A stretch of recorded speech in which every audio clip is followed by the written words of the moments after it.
Hey y'all, welcome back. Today we're going to be doing some Great Depression meals.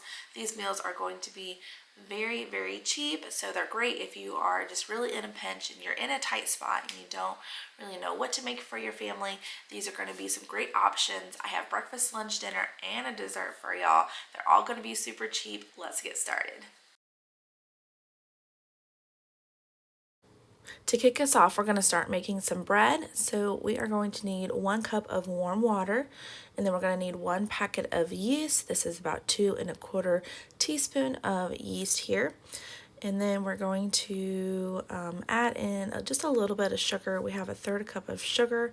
I'm going to give that a good stir just to kind of get that all combined. And then we're going to let that set, and we're going to let it rise for between 5 to 10 minutes. We're just wanting that yeast to kind of set and just to kind of foam a little bit. That's how you know that it's activated and that your flour and your bread mixture is going to rise. And so here is just kind of what my yeast and water looks like here. And so after about 10 minutes, now I'm going to go ahead and add in 1/2 teaspoon of salt and then 3 tablespoons of oil. You can also add in butter if you prefer, but for this meal, I'm just going to do some oil just because that's cheaper. And then I have about 3 cups of flour that I'm going to go ahead and just kind of stir together. I'm going to put my hook on and I'm going to let this kind of just fold in. And then it does need just a little bit more flour, so as I'm working with it, I'm going to add just a little bit of flour at a time until it is workable, as you can see here. And then I am just going to put a damp towel over it, and I'm going to let it set for about 1.5 hours. And now that it's been 1.5 hours, I'm going to go ahead and kind of work with it, form it so that I can put it into my loaf pan here. I kind of just punch it down there just to kind of release all of the air that's in that dough. I'm just going to work with it and I'm going to put it in my loaf pan, and then I'm going to let this sit out for another 45 minutes. I'm going to let it rise in my loaf pan, and then finally we will be ready to put it in the oven.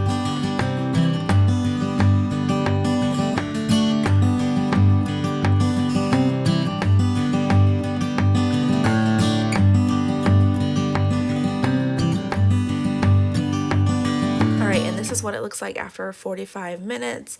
So now I'm just going to go ahead and put this in my oven at 350. I'm going to let it cook for about 40 to 45 minutes. You really want to make sure that everything is nice and cooked through and that nothing is doughy in the middle, because there's nothing worse than cutting into this bread and realizing that it is doughy in the middle, which has happened to me several times.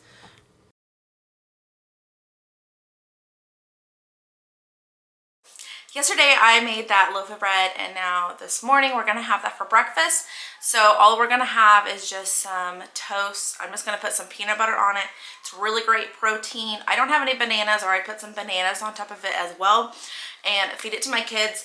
It's, you know, homemade bread. It's gonna be way better for them than, say, any type of store bread. So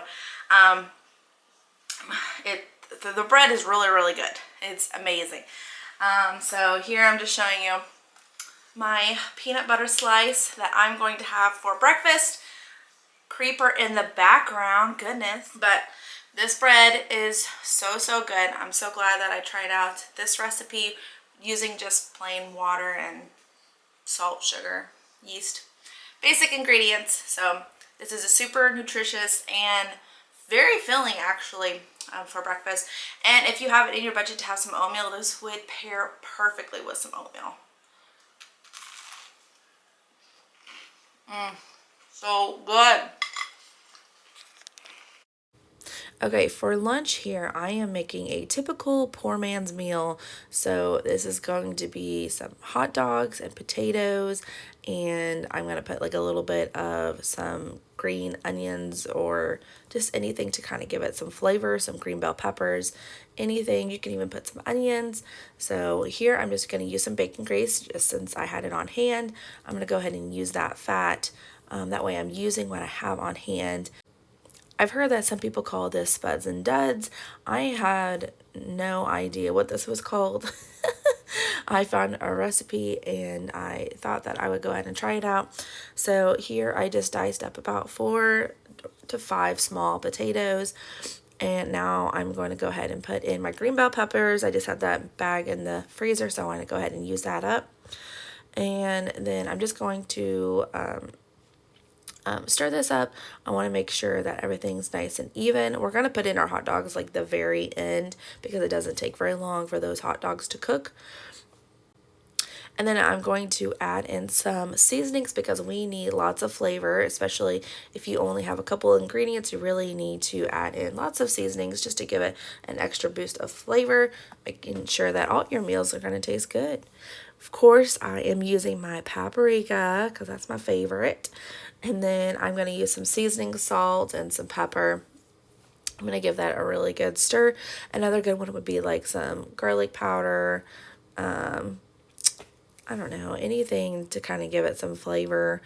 I think even some oregano would be good in this. Okay, and then once my potatoes are almost done cooking, I went ahead and put in my hot dogs, and I'm just going to let that cook just for a hot minute. And then once it's been cooking, I cooked it for about, I don't know, 8 minutes or so. And I'm just going to stir it through, and that's it. It's ready to serve up. And actually, all of my kids liked it. I was really surprised. I have some picky eaters, so I was surprised that everyone liked it.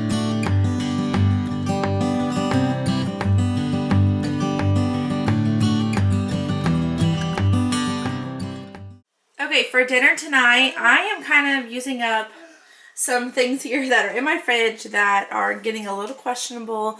I'm going to make this navy bean soup. It is famous for being a staple for during the Great Depression. So here I'm going to show you what I have. I have about half an onion here that I need to chop up. And I'm going to use up probably the rest of these carrots, just chop them up pretty finely and throw them in the pot as well. I have about 1 pound of navy beans. I'm going to rinse them off and then go ahead and put them in the pot. I have some celery here. I'm probably only going to use about half of this celery. I'll chop it up, put it in there as well. And then for seasonings, I have some rosemary, some thyme, and then I have some bay leaves. Bay leaves are great for soups or stews, anything like that. For extra flavor, I'm going to add in some minced garlic. And for like more of a protein, you can put in some ham. You could even, I mean, you don't even technically have to put in any type of meat per se, but I have this in my fridge that is probably going to go bad if I do not eat it pretty soon. So I'm just going to chop this up and put it in there. I'll probably do that later though when it gets to close to being done. So I'm going to chop these veggies up and put the beans in here. I'm also going to put in some chicken broth in there, which I just have bouillon cubes that I'm probably just going to throw in there with some water. So let me show you how I'm going to do it. So I started off by rinsing off these navy beans here, and I'm just going to put it at the bottom of my crock pot. I had about half an onion that I wanted to dice up because those onions are what's going to give it a really good flavor. Also, the celery has amazing flavor. Whenever I skip on the celery, I notice that there's such a big difference in flavor. So I put in here about a cup of celery and half a cup of carrots. You can definitely add in more carrots. That's just pretty much all that I had on hand. I'm going to go ahead and put in 8 cups of water. I'm going to put in some seasonings. So I have about a teaspoon of thyme that I'm going to put in here. I'm also going to put in some rosemary. I also put in about a teaspoon of that. And then I am going to put in 2 bay leaves because bay leaves are so good in stews and soups, anything like this. It's going to give it so much flavor. I love putting bay leaves in. And then since I put in the water, I'm going to put in this chicken bouillon because you can either put in water or you can put in some chicken broth. So that's why I'm putting in the chicken bouillon.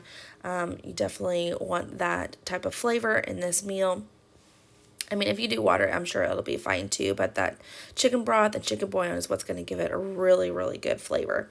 And then I am going to put the lid on. I'm going to let this cook on high for about 8 hours. You're just going to want to make sure that those beans are nice and cooked through. And so it's been about 7.5 hours. So I'm just going to check on this soup, and it is looking good. So it's not quite done yet, but I'm going to go ahead and add in my ham. I diced in that ham that you kind of saw earlier and just kind of added that to the soup. I'm going to let this cook for another 30 to 45 minutes, and then I'm going to check on it. Okay, this is what it looks like once it is all done and cooked through. The beans are looking really, really good. You can kind of tell that they're almost falling apart there, and so that's how you know they're extra tender and they're ready to be eaten. I had an amazing idea of pureeing it just a little bit just to make it thicker, but then I pureed it too much and it made my heart so sad. I was so mad at myself. Everyone still liked it. But I just think it would have been better if I didn't puree it at all, or only pureed it for like 2 seconds. But we had it. It was really good flavor. It had, good vegetables. It was really hearty, and it was beautiful. Now for dessert, we're going to be making some chocolate cake. So hopefully this turns out really good. I'm not sure I've ever made a cake without eggs, but in the Great Depression, they did not have a lot of milk and eggs and stuff like that. Okay, so to get us started, we're going to add in some cocoa powder. I have half a cup of cocoa powder. I also have 2 cups of boiling water, and I am just going to pour that in here, and I'm just going to let that sit. And it's supposed to activate for somehow, I don't know. I'm going to kind of stir this together just a little bit. Okay, I'm going to set that to the side. Alright, now I'm going to go ahead and add in 3 cups of flour. I did measure this properly. I had an actual, flour cup. A cup for solids or stuff like that. This is for liquids, but I just put it in here just so it would be easier. Next, I'm going to put in 2 teaspoons each of baking soda, baking powder. Here is my soda. Here is my powder. There we go. Alright, I'm going to stir this through just a little bit. Okay, now I'm going to go ahead and add in some salt. I need 1 teaspoon of salt. So that's all I'm going to add to that. Now that it's been sitting for just a couple minutes, I'm going to go ahead and add in my oil. I have 2/3 cup of oil.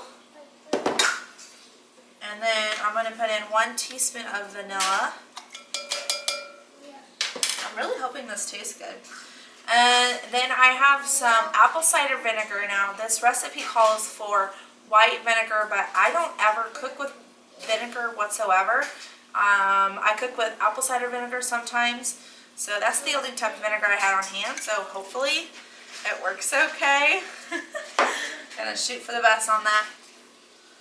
Alright, I'm gonna put in my sugar. That's 2 cups of sugar, and stir that around. I'm so unsure about that vinegar, so it's making me really, really nervous.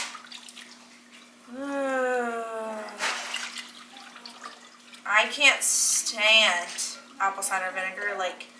It's really good for your body, and so they say to drink it with some water or drink it with some sparkling water, something like that. I just find it repulsive, no matter how good it is for my health. Oh my goodness.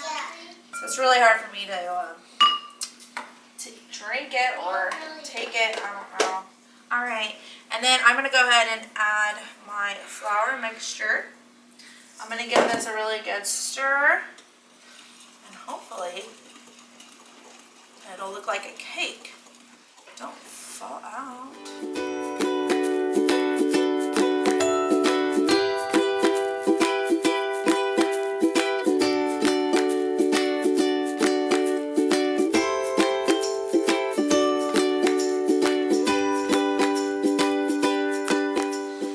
Alright, so I got it all mixed through. I'm going to go ahead and just put it in here. Crazy, it's so warm. Feels so good. It looks good though. Looks really good. Looks like it's gonna, hopefully it rises like it's supposed to. I'm about to like drop this thing. Hopefully I don't.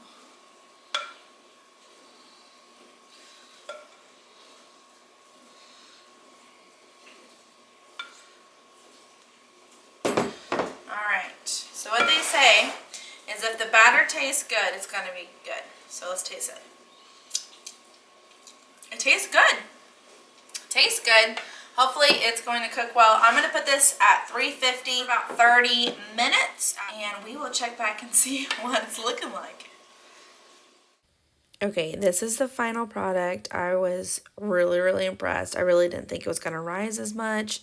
It kind of sunk in the middle, but when we kind of cut it, it was perfectly fine. There was nothing wrong with it. It didn't seem doughy or anything like that. So this was so good. I was just seriously so impressed how good it was. I didn't do frosting or anything like that. I just put some powdered sugar on it just to be super simple. And it was really good. It kind of reminded us of like the CC's brownies. That's kind of how it tasted too.